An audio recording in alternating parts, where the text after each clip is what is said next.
neighborhoods and in our communities. Let's keep it that way.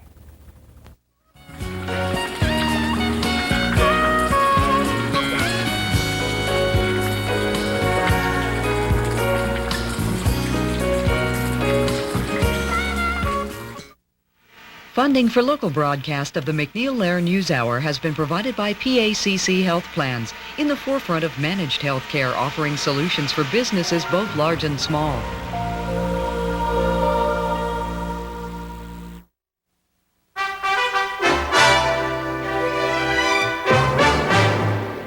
Good evening, I'm Robert MacNeil in New York. And I'm Margaret Warner in Washington. After the news summary tonight, we'll examine the forces behind this week's deadly hijacking in Algeria. Then a look at the political power of talk radio. Charlene Hunter-Galt continues her series on breaking the cycle of teen violence. And essayist Richard Rodriguez ponders America's spiritual roots.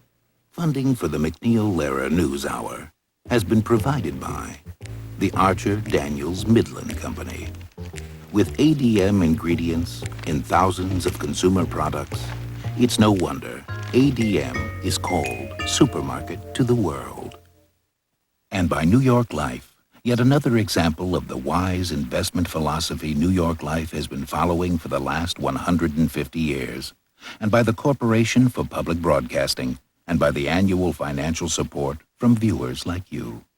The Algerian hijackers who were gunned down by French commandos yesterday were apparently on a suicide mission. French police said today they discovered the jumbo jet had been rigged with dynamite and that the hijackers were planning to blow it up over Paris.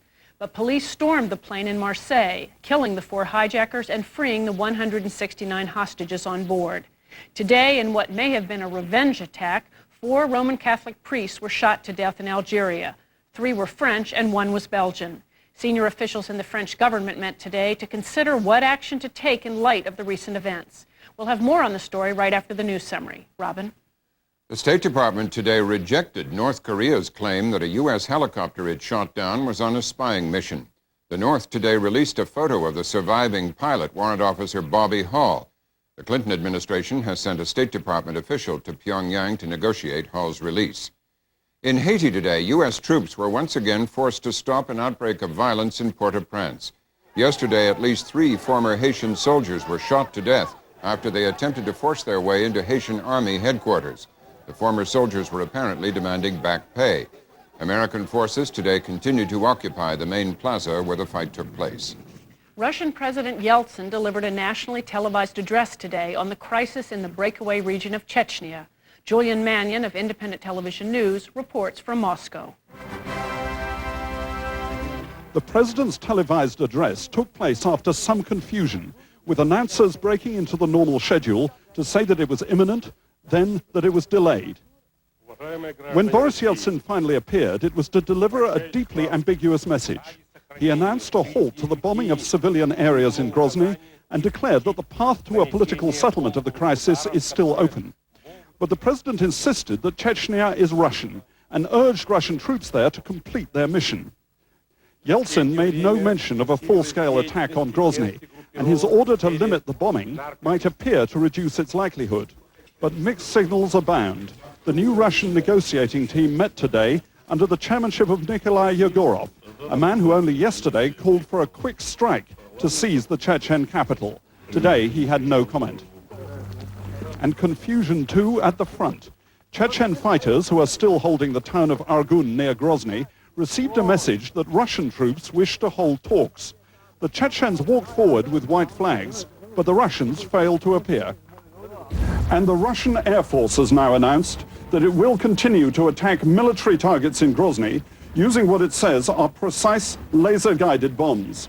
It seems that for all the talk of negotiations, the Russian leadership remains convinced that steady military pressure will in the end bring the Chechens to heel.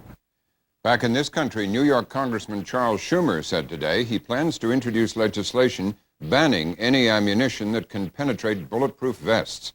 He made the announcement in reaction to a report that an Alabama company is attempting to market 2 new powerful handgun bullets. One type of the so-called Rhino ammo can tear through protective vests worn by police. The head of the company that's developing the bullet called it a strictly defensive round for citizens against criminals. Today, Washington, D.C.'s police chief had this to say at a news conference. I would urge Congress to quickly act on this round and ban this weapon, this round, because if we do not, we could have a significant number of persons killed. The manufacturer suggests that this round would only be sold to law enforcement officers and licensed federal dealers. Well, I can quickly tell you that this round will quickly fall into hands of the criminal element and would be used against us. In order to sell the new bullet, the company, Signature Products Corporation, still must receive a federal license. Under current laws, so-called cop killer bullets are already banned. But if approved for sale, Rhino ammo could be exempt because it's made out of a plastic polymer instead of metal. 8 people were killed in northern Arizona last night when a pickup truck crashed head-on into a car. 3 other people were injured, including 2 children. The collision took place on a rural highway on the Navajo Reservation about 75 miles north of Flagstaff. Authorities said the cause of the accident is under investigation. Major League Baseball players and owners took legal action against each other today. Both sides filed charges of unfair labor practices with the National Labor Relations Board. The players want to stop implementation of a salary cap that owners imposed last week after strike talks broke off. Owners are accusing the players' union of bargaining in bad faith. That's it for the news summary. Now it's on to the situation in Algeria, the power of talk radio, teenage violence, and a Richard Rodriguez essay.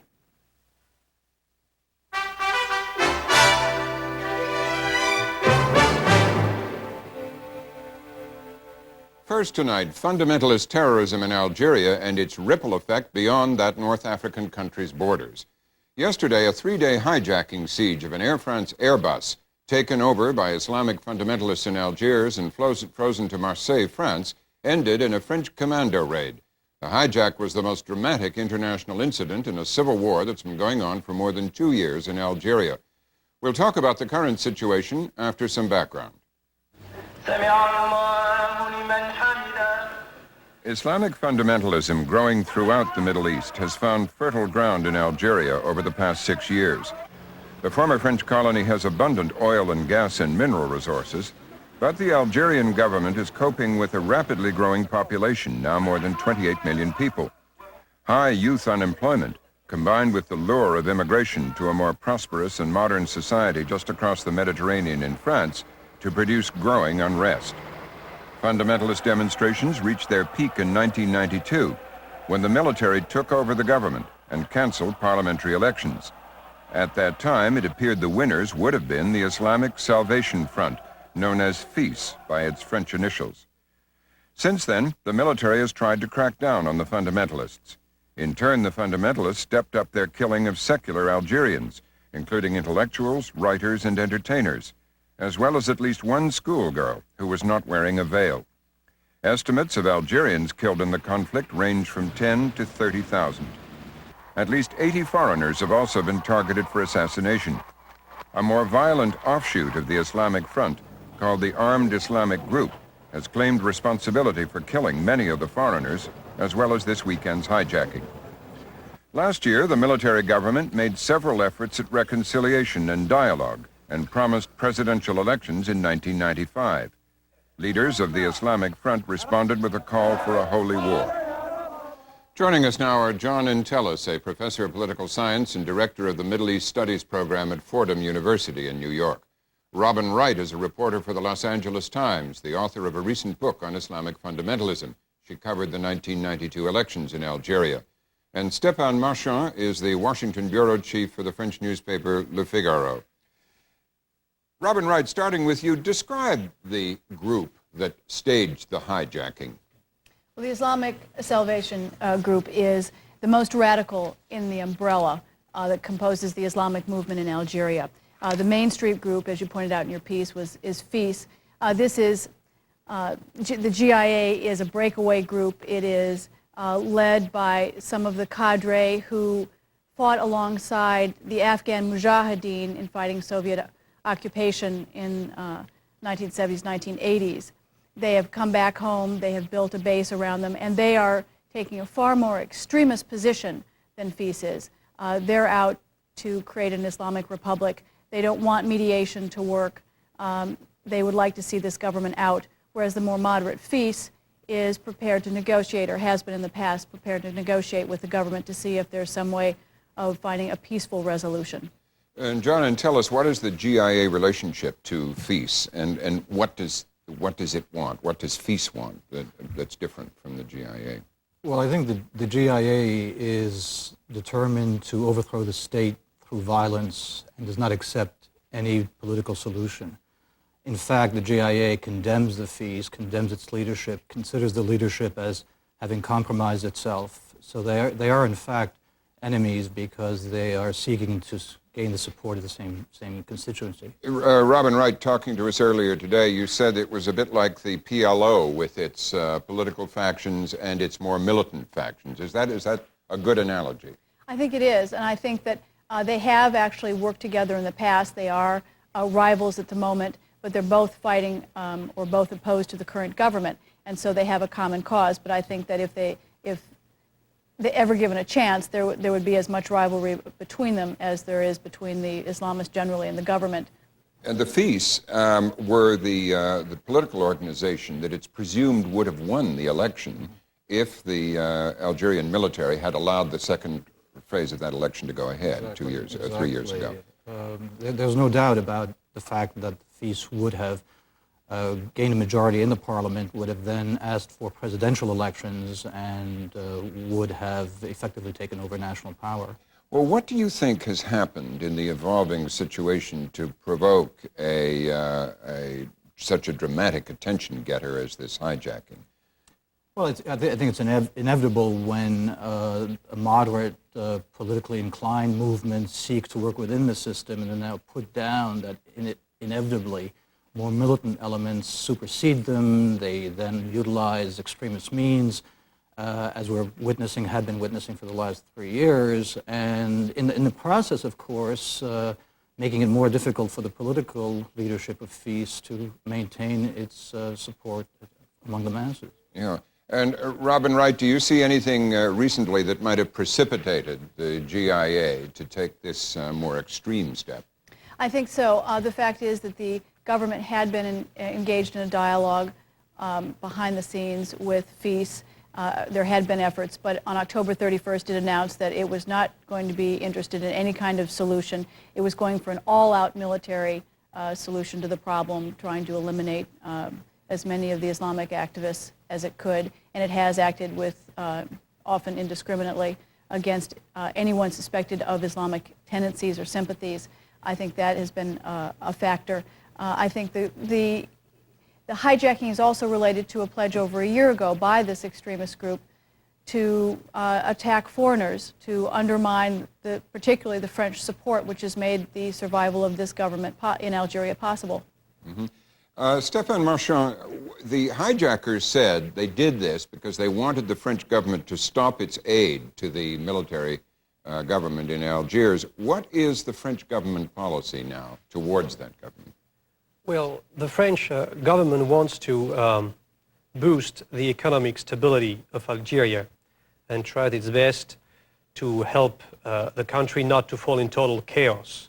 And in this regard, in this economic aspect of the policy, they get support from all Europe and from the United States. The United States are rescheduling the debt with Algeria. They are okay with the restructuring of the economy and the privatization program. But French politicians who are in favor of a dialogue, I mean, Mr. Juppé often said that he was not in favor of the military repression, but they are not ready to advise the military government to open dialogue with the FIS because the Islamic Salvation Front was a little bit ambiguous. They never totally renounce terrorism or violence. They are less violent than the GIA, of course, but they are a little bit ambiguous. So the French policy is dialogue, yes, but they don't find any people to talk to. Was the French government willing to see the FIS, the Islamic fundamentalist movement, come to power in Algiers, or did they back the military in blocking the elections? No, they didn't back it. I mean, when the second round of the election was canceled, the French government expressed regrets. Sincere regrets, do you think? Or? maybe not sincere regrets. Of course, there is a great apprehension in France of what could happen if Algeria were an Islamic republic like Iran, and the possibility of masses of refugees coming to France, and the possibility of seeing Algeria as a country whose national cohesion would be built upon anti-French sentiments. Mm-hmm. But you have to understand that the French policy is you have two sorts of extremists in Algeria. You have the extremists on the Islamic part, and you have extremists in the government part. What happened Sunday night was an attempt from extremists inside the Algerian government to try probably to intervene themselves with their own police in Algiers. And some people believe that some people in Algeria wanted some kind of bloodshed in order to force France to take a more clear backing of the Algerian government position. So are you, just so I have this clear, are you suggesting some elements in the Algerian military government helped to provoke this hijacking incident? No, they did not help to provoke, but when it happened, some people in this government believed that it would be interesting and maybe useful to have a bloodshed inside this plane in order to force France to back totally, fully, unambiguously the military repression against Islamic rebellion. I see. John, and tell us, what do you see as the motives of the French government in this? Well, it's been somewhat ambiguous recently. Initially, they were determined to support what they call a secular government and fearful that an Islamic government would be anti-French and so forth. Increasingly, they're witnessing the failure of this policy and are uncertain about which direction to go.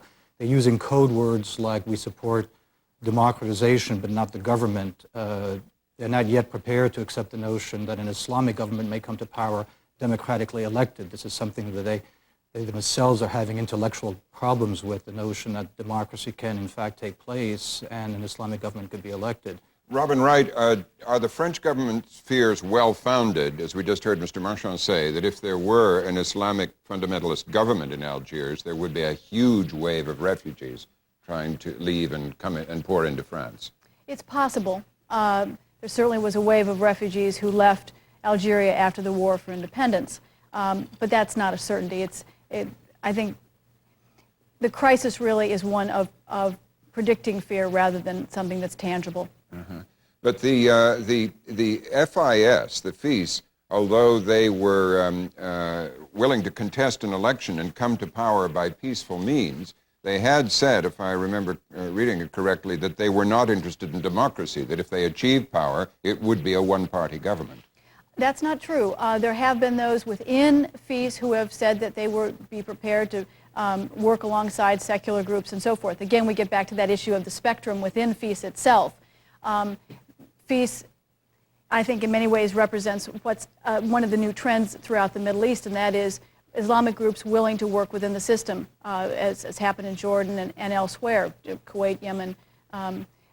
What we don't know is what happens next. Only Jordan has had 2 rounds of democratic elections, but most of the leaders of FIS said that they were prepared to continue with democratic elections. Yeah. Mr. Marchand, isn't it true that the French government has been helping the military in Algiers in very material ways? I mean, they've helped them with equipment. They've helped. I was reading with. They were giving them these night vision aids so that the police could track down fundamentalist terrorists by night. Have they not helped them in quite substantial ways to suppress the FIS and the other fundamentalists? Well, the latest mention of French help was about helicopters delivered recently, and our foreign minister said yesterday night that those helicopters were civilian helicopters, and I know nothing about those night equipment. You don't? Uh-huh. Let's turn to this country, Mr. Entelis. The CIA director, James Woolsey, recently said that Algeria could be one of the worst international conflicts of 1995. What position is the United States taking in all this? Well, remarkably, so far, the American position has been fairly enlightened in the sense that they have not followed automatically the French position, which, as we've seen, has been somewhat hard-line and has resulted in some of the violence we've seen. It's remarkable that the U.S. position has been enlightened? Enlightened in the case of the Middle East, the Arab world, and the Islamic world, in the sense that the United States has been consistent in calling for a democratic solution, and that we should accept whatever result takes place as a consequence of democratic elections. By implication, I gather, that means if peace comes to power, we would accept that.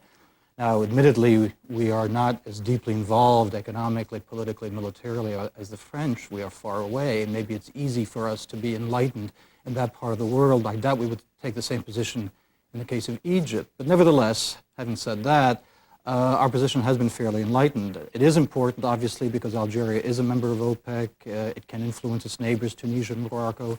It obviously has an impact on Europe and France in particular, so it is an area that is of extreme importance. What can you add to that, Robin Wright, about the U.S. position and motivation in this? Oh, I agree completely. I think that the U.S. has taken an enlightened position on this. I think that I know for a fact that the U.S. is trying to convince some of the Europeans to go along with us to urge the kind of dialogue that would get this back on track. The fact is, however, there are no good options at the moment. It's just which is the best of the bad. We can't go back to 1992 and the democratic process. Even starting new elections, the fact is you have seen the emergence of an extremist group that has a significant following today, and that's not going to make it easy for any party, the United States, the French, or the Algerians. Mr. Marchand, you cover Washington for your French newspaper. What do you understand the U.S. position to be, and what is it urging on France and Algeria? Well, obviously the intention of this democratic administration, because the Republican administration was much harsher against Islamists in Algeria, of this administration is not to repeat mistakes made in the 70s in Iran. And this may be wise, this may be naive, and the future will tell. Just spell that out a little bit, not to repeat what mistakes that were made in Iran. That's to fully condemn Islamic rebellion, not to open any dialogue with any Islamic in Iran, and ending with a totally anti-American country, which is Iran today. They don't want to repeat this with Algeria, and they say that France is taking such a harsh position that it could, in case of an Islamic victory in Algiers, be itself in the position that the U.S. was with Iran. Robin Wright, how strong is the parallel between the fundamentalists who would like to take power in Algiers and those in Iran? I think it's very different. First of all, in Algeria, it's the Sunni Muslim sect. In Iran, it's the Shiite Muslim sect. Very different beliefs in terms of the role of the clergy, for example, in a state. But I do think that Algeria represents, to the second stage of the Islamic revival, what Iran represented to the first. And the message that's going out to many Islamists in other parts of the Middle East and potentially elsewhere in the world, in the Islamic world, is that working within the system doesn't always work, that you're not allowed to use the ballot instead of the bullet. And I think this is a very ominous development. I think Algeria portends things that extend far beyond North Africa. What do you agree with that? Algeria? Yes and no. I do think that there is a nonviolent solution possible, in part because even GIA does not have a strong social base of support. The social base of support remains for an institution, a movement like FIS, for nonviolent change, and that, for example, if a constituent assembly could be established and the military stepped down, elections take place, which again most likely FIS would win, I think that would be the kind of test case we would be looking at and the Islamic world would be looking at to see how, in fact, a democratic process works for Muslim peoples. So I'm not as pessimistic about the notion that the only solution is a kind of clash of civilizations, which has been popular among certain observers and analysts of the Islamic world. Okay, Mr. Entelis, Robin Wright, and Stéphane Marchand, thank you all. Margaret? Still to come, talk radio, teenage violence, and a Richard Rodriguez essay.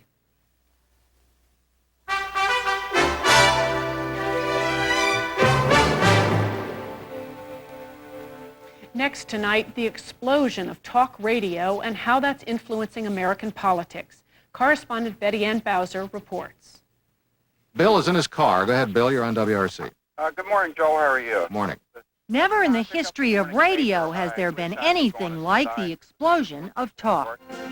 All right, welcome, folks, to Pat Buchanan and Company, my co-host. You're listening to the WOL Radio Network, and of course it stands for We Are for Liberation and We Are for Love. We'll be right back where information is power.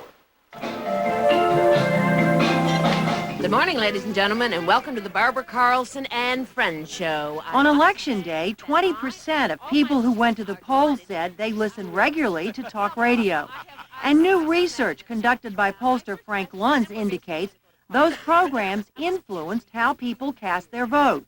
Post-election polling that we did showed that talk radio was perhaps the most important, the most significant factor in Republicans actually achieving the majority. Because the more that people listened to talk radio, the more likely they were to vote Republican. It used to be people thought talk radio would turn out the vote. Well, yeah, it does that to some extent. But it does change the way people look at politics, their leaders, their government, and Washington. It is an industry that has grown to more than 1,000 programs, up from less than 300 talk shows 10 years ago. With advanced satellite technology and repeal of the Fairness Doctrine, talk radio has flourished. Broadcasters are no longer under a Federal Communications Commission mandate to air both sides of controversial issues, and in fact, many don't even try. It is quite clear now that the Clinton blood is in the water, and the sharks are starting to circle. In the weeks leading up to the election, talk show hosts like former Watergate burglar G. Gordon Liddy took sides in political contests, endorsing one candidate over another. Let's go back to the telephones. Up next, from Spokane, Washington. Right up to the eve of the election, Liddy tried to change voters' minds in the 5th Congressional District in Washington State, where Speaker of the House Tom Foley was running for his political life against Republican newcomer George Nethercutt. Good morning, Spokane and Coeur d'Alene. This is Back Talk. This is the show that you love to love. Liddy was not the only talk radio host promoting a Foley defeat. Back in Foley's hometown of Spokane, the airwaves were dominated by a sea of conservative voices urging voters not to send Foley back to Washington. In morning drive time, it was Todd Herman of business radio station KSBN who ridiculed the Speaker of the House. Courtesy of the odious-eared one, the most corrupt man in the United States of America, Thomas S. Foley, the current sphincter of the House. On another station, Mike Fitzsimmons also criticized Foley, but denied he was unfair. I don't and did not in any time bash anybody. Then in the afternoon came Spokane's most popular talk radio show host, Richard Clear, who endorsed Foley's opponent, Nethercutt, on his program.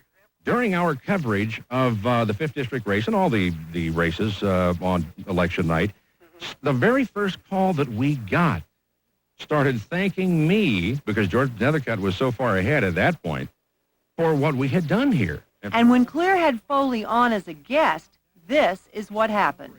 And I've got to tell you, the rumor mill is at it again. It's been around for years, and I thought maybe you'd want to take the opportunity to address it. People have stated even on this program that you are homosexual.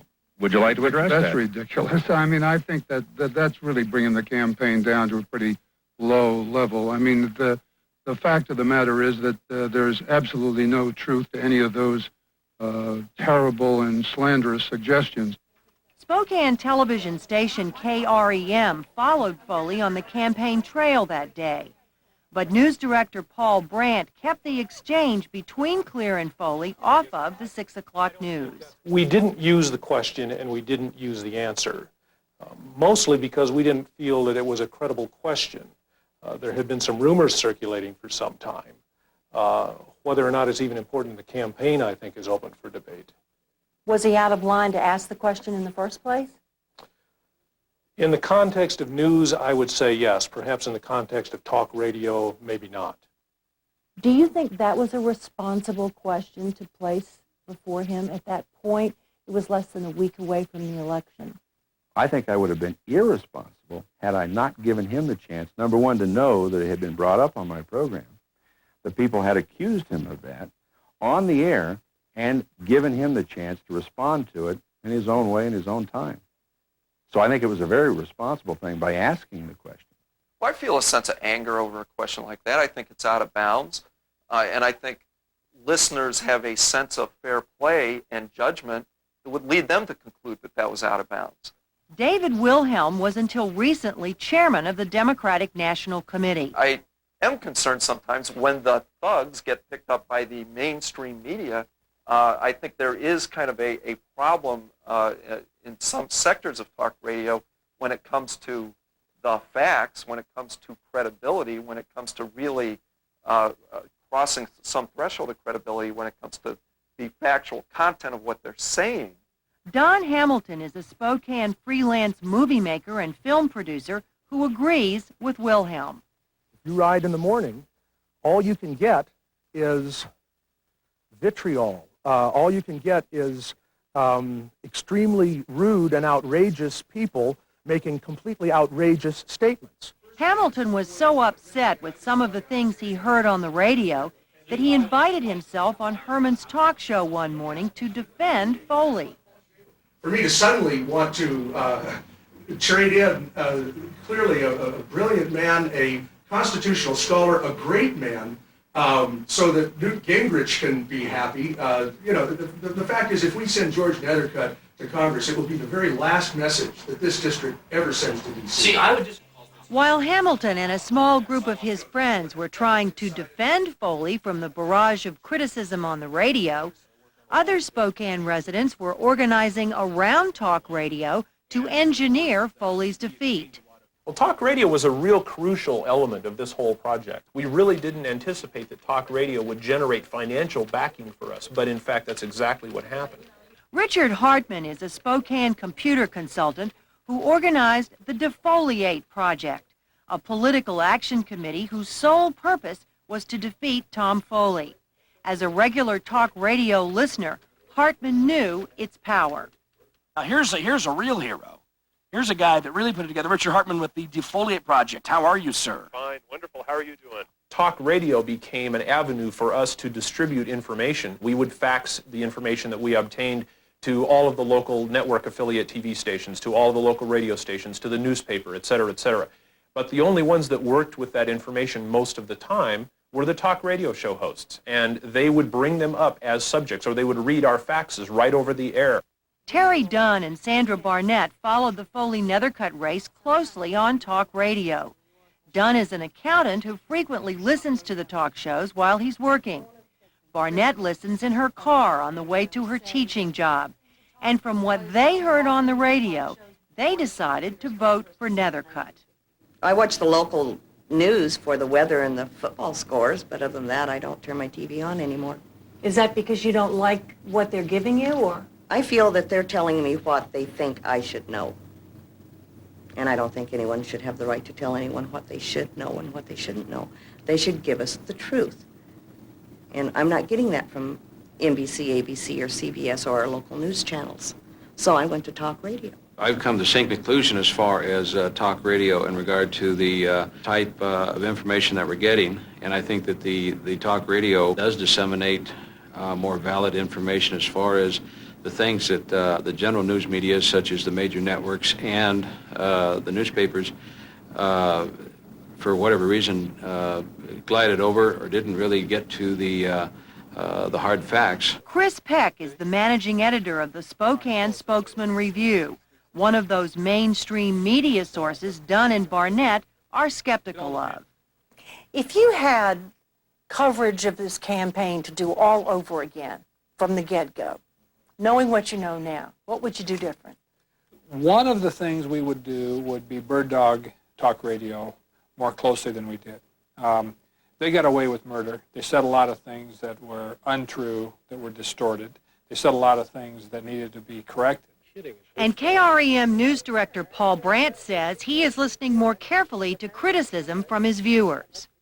I think as serious journalists, if we look at that phenomenon and understand what the danger of that is, I think we need to re-examine what we're doing and what we've done and what we're going to do. I think we talk a lot more about balance. We talk a lot more about covering the other side. We talk a lot more about whether we're slanted one way or the other. Peter Brown is a Washington-based journalist who's interviewed 800 professional journalists for a book he's writing on media. America is a suburban nation these days. Journalists don't live in suburbia. If they do, they live in upscale ones close to the city where houses cost $300,000, $400,000, $500,000. They don't live in typical America. They are less likely to go to church. They're less likely to say they pray daily.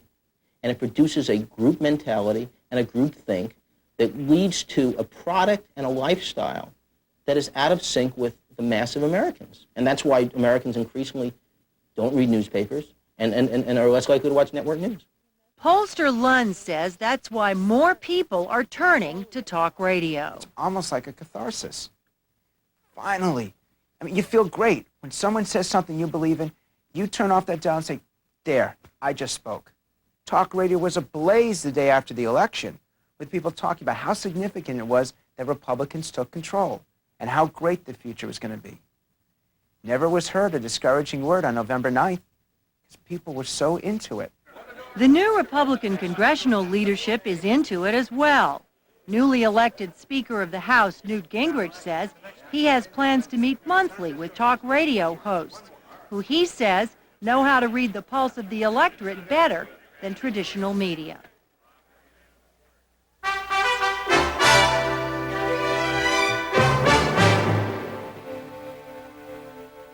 Next tonight, we continue a week-long look at teenage violence. Starting next month, public television, in cooperation with a coalition of private groups, will launch a multi-year effort to deal with youth violence in our society. Earlier this year, the NewsHour looked at how to break the cycle of teen violence. Charlene Hunter-Galt talked to people with some solutions. Here's a second look at one of those conversations. Last night, we talked with a group of students in a program in Massachusetts. They are called peer leaders, young people who work with kids their own age to help them learn nonviolent ways of dealing with conflicts. I broke up a few fights, downtown. I mean, I just seen people started to fight. I was shopping.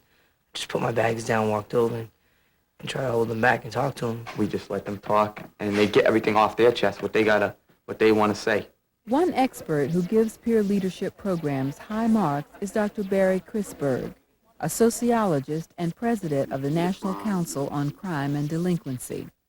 We spoke with him recently about peer leadership programs and the overall problem of youth violence. Barry Crisberg, thank you for joining us. What do you think accounts for the upsurge in violence among young people? Well, first of all, we have to be very careful and realize that there isn't a major upsurge in violence. In fact, juvenile violence in this country is actually down from 10 years ago. Juveniles represent a smaller share of the violence problem in this country than they did 10 years ago. What is up are juveniles involved in homicides, both as victims and offenders, and the most direct connection to that is guns. You say that the new element is guns. Is there anything new in the approach of programs aimed at dealing with this problem? We're moving away from a pure reaction. For the last 10, 15 years, our approach has been to strictly punish lawbreakers and to assume that that was going to solve the problem. And we very efficiently have pursued that policy. We've arrested unprecedented numbers of kids. We've locked them up in numbers larger than ever before in American history. But the violence problem continues unabated. So I think from police chiefs to judges to correctional officers, we're looking towards prevention strategies and early intervention strategies. The new direction in the field is towards getting involved earlier when kids break the law, not waiting until they accumulate a long list of offenses and then treating them harshly, but beginning to respond as early as we can. One of the programs that started in schools is something called peer leadership, and we've talked to some of the young people involved in programs like that. Tell me what your analysis of the impact of those programs shows. Peer leadership programs are very effective. The most important issue that we face is reaching young people. Adolescence is a period of time in which young people are trying to assert their individuality. It's at a point where they'd rather not listen to the messages by adults, but form their own messages. And so they're tremendously vulnerable and impressed by messages of their counterparts.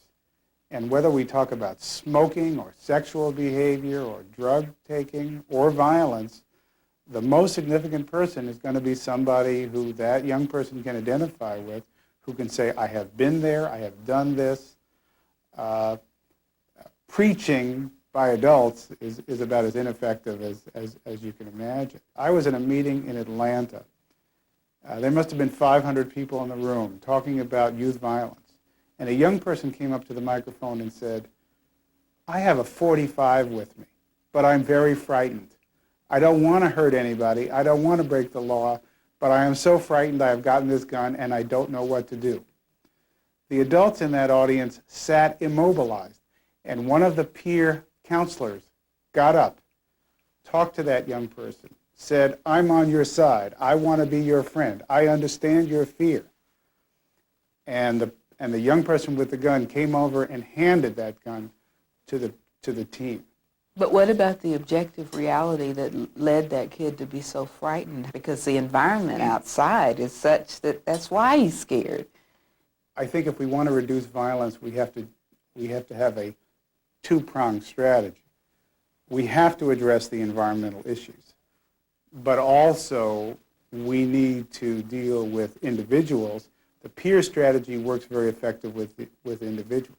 Of course, we need to change the environment as well. We've got to get the guns out of the communities. We have to figure out how to slow down the drug dealing. But at the individual level, these strategies are very effective. Excuse me, the example you gave, when you've looked at other programs in other places, do any other examples come to mind? We did a study of a program in St. Petersburg, Florida, which addressed the issue of racial violence in the schools. And this was a program in which a cross-section of students were selected and then given extensive training by the National Conference of Christians and Jews in conflict resolution and mediation. And they became a sort of new leadership structure in the schools. It was a multiracial group that reached out to the other students. So that when there was, for example, an outrageous rumor that went on, like a rumor that there had been lynching in town that was covered up by the media, these kids could come in, deal with the rumor, sort it out, and credibly say to the other youngsters, this didn't happen, this is just something that's stirring emotions. Another instance occurred in which a hate group was passing out pamphlets attempting to stir the kids up to fight with one another. And again, these peer leaders jumped into that situation, identified the source of the problem, and were effectively able to communicate to other youngsters and stave off the potential racial violence that might have occurred among the youngsters. And I would submit to you that that's an approach which is far more effective than lectures on brotherhood, watching movies, or the kinds of things that sometimes we adults think about that are really outside the range of young people. If there's one thing I would get across is we have to listen to young people. Most of the programs that we launch that fail are programs thought up by adults that might work for us, but are unlikely to work for young people. Give me an example of some of the ones that don't work. Well, I always think it's kind of comical that adults believe that by passing laws or stiffening penalties, that's likely to deter young people on the street corner from the behavior they engage in. Why is it that legislators believe that because they pass laws that this gets translated down? The messages they think they're sending are not being received because the nature of adolescents are people who act impulsively, who don't think through the consequences of their behavior, who are driven by boredom, and one of the nice things about adolescence is you get out of it, or at least most of us get out of it. But to think that adolescents are going to think just like 30-year-old middle-class elected officials is a very naive idea. So most of the times we go wrong in thinking about that. It's the same thing when we send athletes or celebrities into low-income areas and assume that because the celebrity in the Rolls Royce tells kids not to use drugs, that's going to have any impact. In fact, in my opinion, it has the opposite impact because low-income kids look at the fancy car and say to themselves, well, I'm not Michael Jordan. I can't make the money he makes playing basketball. How could I get that car? Well, the answer for most kids in low-income areas is sell drugs. A smarter approach would be to introduce a young person who's been locked up because of a drug problem, who can talk about what happened to them and how they feel and what it's meant to go through this. But if part of the problem is the need for material things or the perceived need for material things, and drug money is the root to that, how do you deal with that? Well, I think we have... There's alternatives to the drug dealing. There's no way to effectively cut violence in this country without a job strategy. What I often say is the problem with the crime bill is it creates lots of jobs, but for the wrong people. The crime bill creates jobs for middle-class adults who live in rural and suburban areas, because after all, they're going to be the prison guards and the police who are going to hire it. What we need are jobs targeted towards principally young men who are mostly involved in violence, who live in the high-crime inner-city areas. There has to be a jobs area. I go around the country, and at every meeting I go to, I ask people, what if this city had sustained full employment for 5 to 10 years? What do you think the impact on that would be on juvenile crime, domestic violence, you name the problem? And invariably the professionals say, it wouldn't make it go away, but it would reduce it dramatically. And then my question is, well, why aren't we talking about that? I continue to be frustrated that the politicians are locked into a very narrow debate on who is going to be more macho on the subject of crime. Who's tougher? Who's the legitimate crime fighter? What holds a society together are families, communities, churches, community institutions. That's what holds a society together. I know no society that's held together by police or prisons except for a short period of time. All we have to do is look at the former Soviet Union or look at South Africa as examples of places that were held together for a time by police and prisons, but not for long, and certainly not in a constructive way. Are you at all optimistic about anything being able to reverse this pattern of tragedy that flows from this kind of youth violence? Well, I'm guardedly optimistic. I think at the community level, we're beginning to see a much broader range of people understanding that this is their problem. The most significant thing that's happened in the last year has been the medical community coming forward and saying violence is a public health issue. It's not just a law enforcement problem. At the police level, we're beginning to hear that policemen, in effect, should become quasi-social workers, because riding around in squad cars locking up people is not the sole answer or even a major answer to the crime problem. So that is a very constructive development. What I sense is the optimism is at the local level. At the community, at the grassroots level, we're beginning to hear people say that the police alone, the courts alone, the correction system alone are not going to solve this problem. Obviously, we need police, we need prisons, we need all of those things. But we also, and probably more so, need to deal with the fundamental forces that get people into trouble in the first case. And this starts with the 13-year-old who has the unwanted child, who doesn't know the first thing about raising a child, who begins neglecting and abusing that child. And then down the road, we end up with an abused, neglected child who bumps around the child welfare system and maybe spends the better part of their adolescence in and out of one foster home or one institution.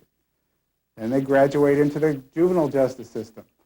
And by and large, we warehouse them in places which provide very little help. And then we're shocked when at 18, 19 years of age, we look at somebody and we say, oh, gee, they're a thug. A huge percentage of the young people who end up the violent, threatening individuals that we see on the evening news every night could have been identified earlier and could have, with far less expenditure of public money, been diverted in another direction. Well, Barry Chrisberg, thank you.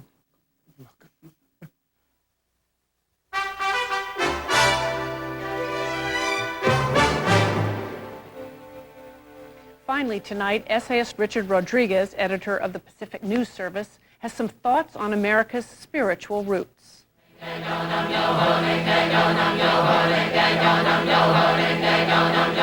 America is a country of many religions. There are people, however, who say today, no, America is a Christian country. Theirs is not, after all, such a new idea.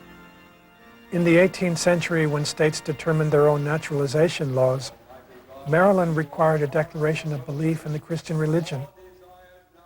200 years later, Senator Jesse Helms observed, "You don't have to be a Christian to be a good American, but it helps." In truth, America is not a Christian country. America is more precisely a Protestant country, more precisely still, a low church Protestant country. Our faith in individualism, our fear of the tyranny of the crowd, our sense of optimism, the Easter promise, the notion that you can cast off your old self and become someone new, all these beliefs derive from our Puritan forefathers. So secular have we grown, or so characteristically reticent about discussing religion in public, we forget the Protestant cast of our culture. 19th century Americans did not forget. The debate over immigration in the 19th century, for example, centered on the question of religion. The 1840s, war was brewing with Mexico, and the Irish were coming to America. The nativist argument against the Irish was theological.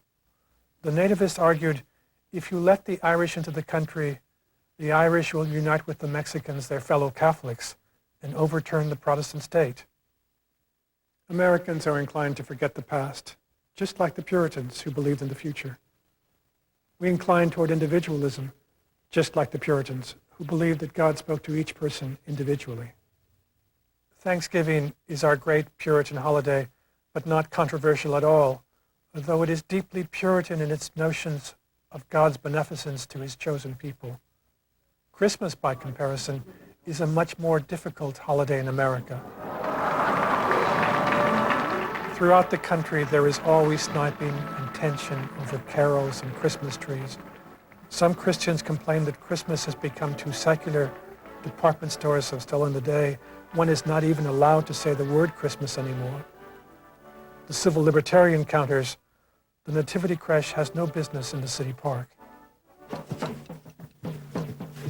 In San Jose, California, city officials spent $500,000 on a sculpture of an Aztec god, a political gesture, they thought, to the city's growing Hispanic population.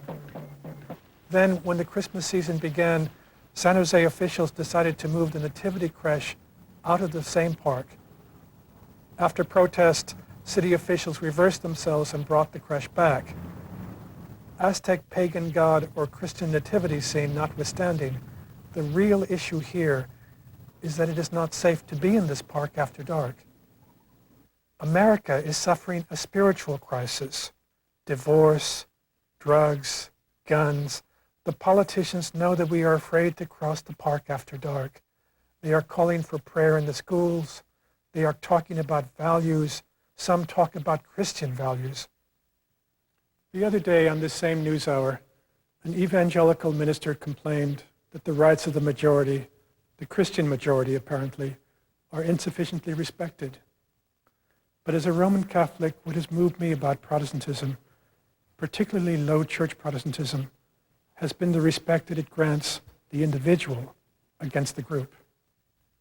It is true that the Puritans betrayed their own faith. It is true that at times, Puritans banded together and persecuted the village atheists, just as they persecuted other religious communities. But do not miss the point. When the early Protestants remained true to their great pronoun, the I, they gave later generations of Americans a remarkable inheritance. In the 19th century, the nativist fear of the immigrant gave way to a Protestant generosity. America could not resist the outsider, would not resist the outsider, but came to romanticize the immigrant, solitary, separated from his past, anxious for a new life, came to see in the immigrant the characteristic American. Because America stayed true to its Protestant origins, the 19th century nation opened itself to Catholics and Jews. Because America remains a low church Protestant country today, it is much more than a Christian country. This is a nation home to Buddhists and Muslims and village atheists. We fret about the rights of the individual because we are Protestant. Because of our remarkable Protestant past, I grew up a Roman Catholic in America, careful at Christmas to say, Happy Hanukkah. I'm Richard Rodriguez.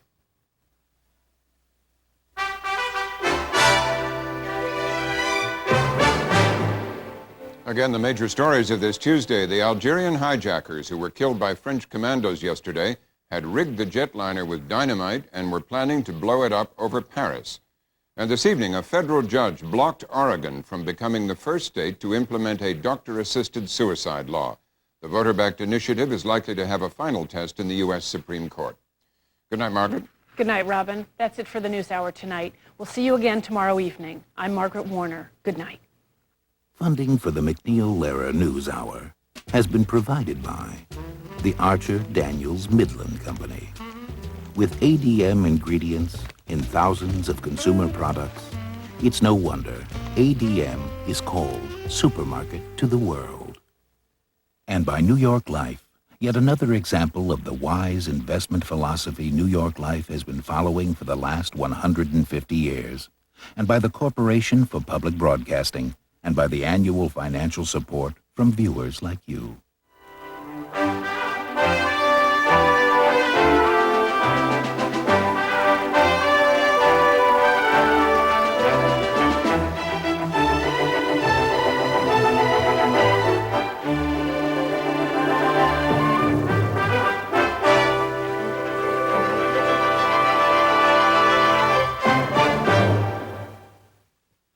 Video cassettes of the MacNeil Lehrer NewsHour are available from PBS Video.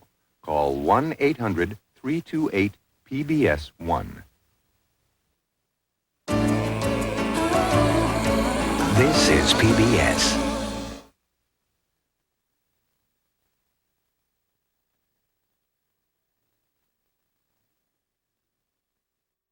On tomorrow's morning edition, a review of fish. Lehrer NewsHour has been provided by PACC Health Plans, in the forefront of managed health care, offering solutions for businesses both large and small.